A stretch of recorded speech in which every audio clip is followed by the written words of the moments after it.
and you are going to take some information from the document. Like you will be taking user manuals, and you will be taking some kind of any other information like user manuals and what are the user interfaces you are using. And with the help of this, you are going to create the document for the new project, that is enhanced project. Okay, by taking the help of the old document, you are going to create the new document with the enhanced features. Okay, now you will have two documents, that is present project document and enhanced project document also. So document analysis is also used to do as is analysis and to find gap analysis. Okay, so to find out the gap analysis, you should have as is and to be process.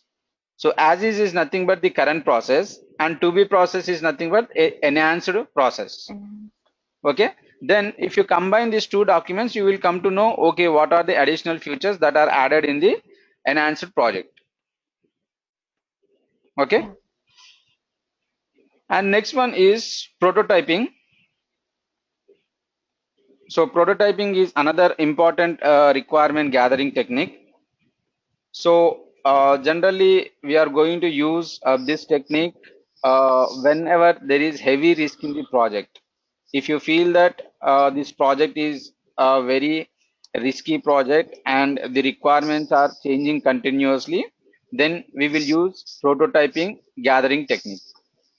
So in prototyping, what happens is initially we are going to gather some requirements, and after that we are going to prepare a prototype of that. Okay, and after preparing the prototype, we are going to show that to the client. If the client is okay with that prototype, he will give permission to put it in the development. It is just like evolutionary methodology, which I have explained you. Okay, Yeah. in case if client is not satisfied with the design, then he will be giving changes. Okay, then we are going to work on the changes and we are going to develop according to the client wish. Again, we will show it to the client. Now this time if the client is okay, then he will give the permission and we are going to put that in the development. In the meantime, we keep on adding features to that prototype. Okay, for example, here if you see this image, here is drawing a prototype of this mobile. So you want to implement a mobile application. So by seeing this mobile, he is preparing a prototype. Okay, now the BA is going to show this prototype to the client. He says that on your mobile screen, this is how the icons will be appearing.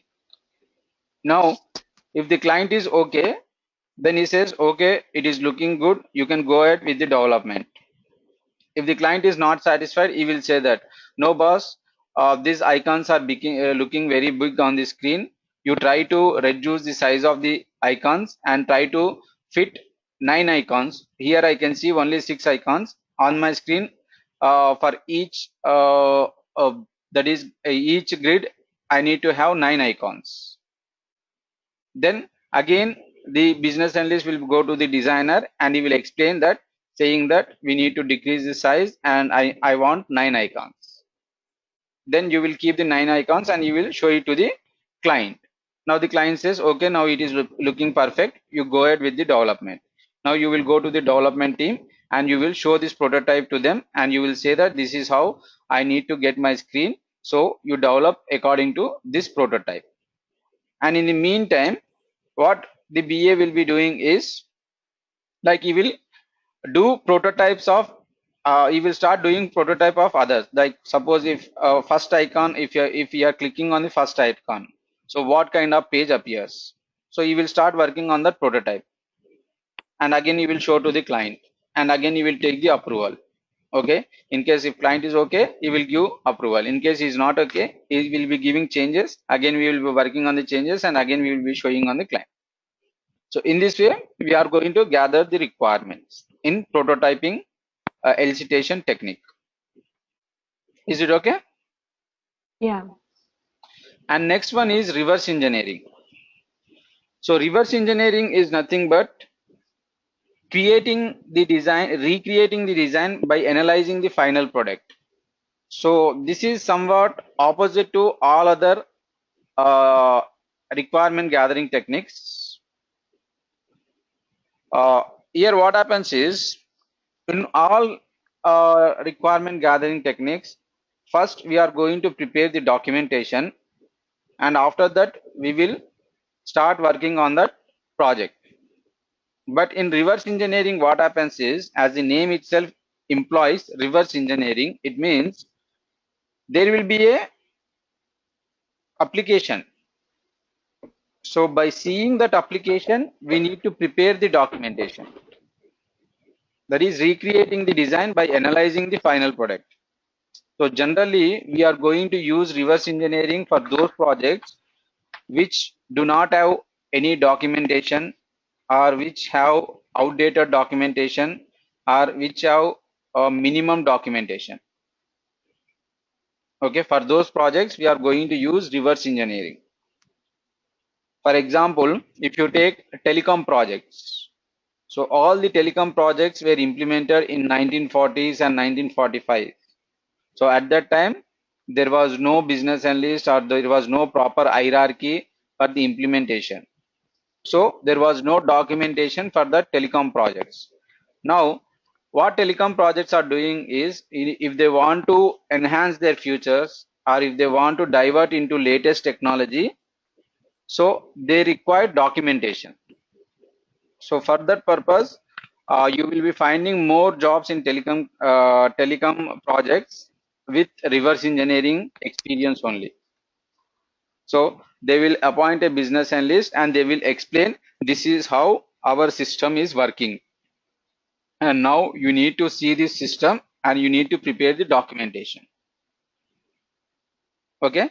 Now what a BA will be Okay. doing is going to go through all the applications step by step, and he will start writing the documentation by seeing the application. Okay.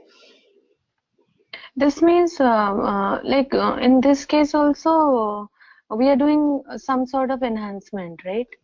We are Yeah. applying, I mean, for that only we need to do reverse engineering. Yeah. We are doing enhancement. Okay. So if the telecom industry want to increase, if the telecom industry want to change their technology, suppose now let us say BSNL is there. So if it Hmm. wants to change its technology from 2G to 4G, Yeah. now BSNL was there since from long 80 years or 90 years. So there is Yeah. no documentation. So if you go to any company, IT company, and say, this is the BSNL telecom and I want to shift to 4G, then that IT company says that where is the documentation for old, that is old process. Then they will say that we don't have documentation. Then the IT company says that first you need to do reverse engineering for your process. Then we need to prepare the documentation. Based on that documentation, again we are going to transfer to the new technology. Yeah, that means already there is a product present and we need to work on it so that it Exactly. gets upgraded. So already there will be a product and we need to analyze that Hmm. product and we need to study the process of that product, and according to that we need to create a document. Create a document. Yeah. Okay. Okay. So once we create a document, then you can enhance that project, or you can migrate that project. Okay. Hmm. So in this image you can see some points. It is the process of analyzing software with the objective of recovering its design and specification. The program itself is unchanged by the reverse engineering process. The software source code is usually available as the input. So reverse engineering is not same as the re-engineering. So re-engineering is different, reverse engineering is different. Okay. Now, next one is focus groups. So this is another important requirement gathering technique. So in this, what happens is, the main reason why we are going to use this kind of requirement gathering technique is to find out what the user needs exactly before preparing UI interface. UI stands for user interface. Now, what is user interface in the sense? Whatever you are seeing on the screen is nothing but GUI, that is graphical user interface. So you are seeing the screen with the help of user interface only. Okay. So we use these focus groups as a requirement gathering technique in order to find out what exactly the client required before preparing the user interface. Okay. So here we are going to